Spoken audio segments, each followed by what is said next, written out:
speaking is like writing in your journal. And it has to be writing in your journal where no one will see it. We have to be free to just speak our mind without polishing it, and just allow the ideas to formulate as we speak. And it's the same in journal. When I journal, I just write a stream of consciousness, and it's usually so scattered all over the place. It's like today I was journaling. I said, oh, morning jazz. Oh, my deep sleep is less. My cognition probably has declined. Oh, I've been dreaming about this. And then the next thought goes, oh, business building requires persistent. Oh, what is persistent? And I'm just like following these threads of curiosity, and nothing is fluent and congruent, but I allow my mind to wander. So then once it wanders around enough, then something cohesive comes out. But it's this feeling, when we record, it's like, okay, one take, I need to like be congruent and cohesive. But it's like, what if not? What if we can just record and speak whatever, and allow the ideas to kind of to come together and to formulate? This is a bit crazy, and usually those things are edited out, I think. But I think it's also a good training ground for self-expression, to simply put on the camera and just speak whatever you speak. And through the process of speaking, you really recognize who you are. Through the process of speaking, I really discover deeply who I am, and keep discovering, because it's an art.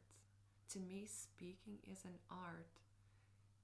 As my mentor says, you're casting a spell. Abracadabra means I create as I speak. So every time we speak, we cast a spell, we create. Yet, I think a lot of us have speaking as default, as something very automated. We don't always even listen to what we're saying. And I notice that in myself as well sometimes.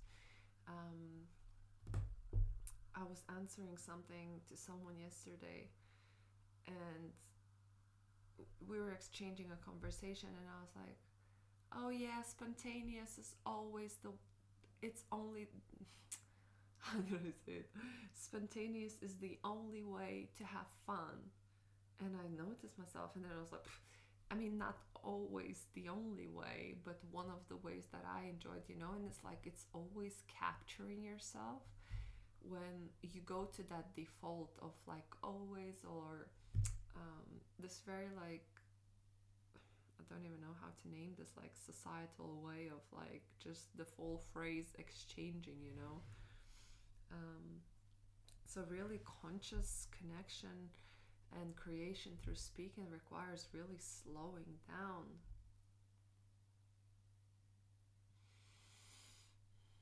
Slowing down and really tuning into what's beyond the default. How can I express myself from what is present in me in the moment, rather than a default conditioned way of responding that I think would please the other person. So that's a skill, and it takes practice. And that's why I think recording and just speaking out loud and journaling, those are the ways that really help us to break through that default, because that default has such a strong grip on us. It's the water that we swim in, and we don't really see that it's the water. So yeah, it's the noticing of the temperature of the water, and how we can actually create different undercurrents in the water through our speaking, and how speaking creates connection with the person, or other way around. how the default way of communicating just creates this shallowness and feeling of emptiness. It's like you speak, but it's like, ah, it's like dabbling in each other's shallowness. It's like both people know that there's more. And when I say no, I don't think that actually everyone knows. Because how can you know when you never experienced it? So some people do know, and some people do feel like there's more depth to it, but they're holding themselves back because they're like, I don't know how to go there. And some people, they're oblivious. You know, when you don't know what you don't know, you don't know. And you just kind of, you're in the shallow without knowing that there's actually more depth to it. Like, I had a reflection recently of myself, you know, that I can come across as maybe distant, maybe cold, maybe disconnected. And those are the qualities that I've been deeply immersed in growing up, due to, you know, my childhood and the coping strategies that I've created. And so one of my friends, she offered me a reflection saying, you know, a lot of people, it was in a group setting, and a lot of people like mentioned the fact that, you know, maybe there's more I would love to feel from you. And my friend, one of my friends, she said, you know, then I don't necessarily think that you're cold and or distant. Like, I felt you, and I think there's more depth to you that is waiting to be revealed. And I'm like, that's interesting. I feel so deep and so in touch with myself, and still there's more. And I'm like, wow, you know, without a comparison, but sometimes, I mean, it's pretty obvious when you meet people, like at what sort of level of depth they can go, and they have access, just that on the level of the, oh my god, I'm losing my voice.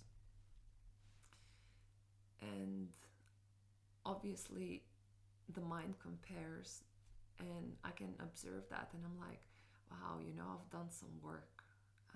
I can see that I've done some work. And some people, as I said, you know, they don't know what they don't know, and like, they're on the journey, and some are not anyway. But I guess where I'm pointing to with that is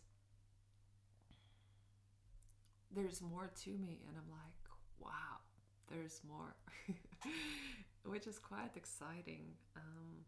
And I guess that's a beautiful perspective to come from in life, you know, not to say, oh, I'm lacking this or I'm lacking that, but it's like, wow, there are depths in my soul, in my body, in my being that I've not accessed yet. They're like this mysterious forest that I've not visited.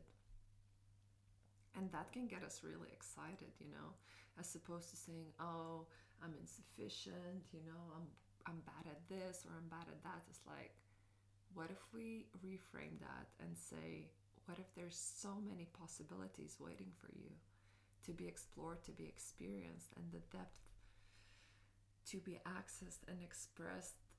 That creates a completely different way of being in life, one of excitement and one of curiosity.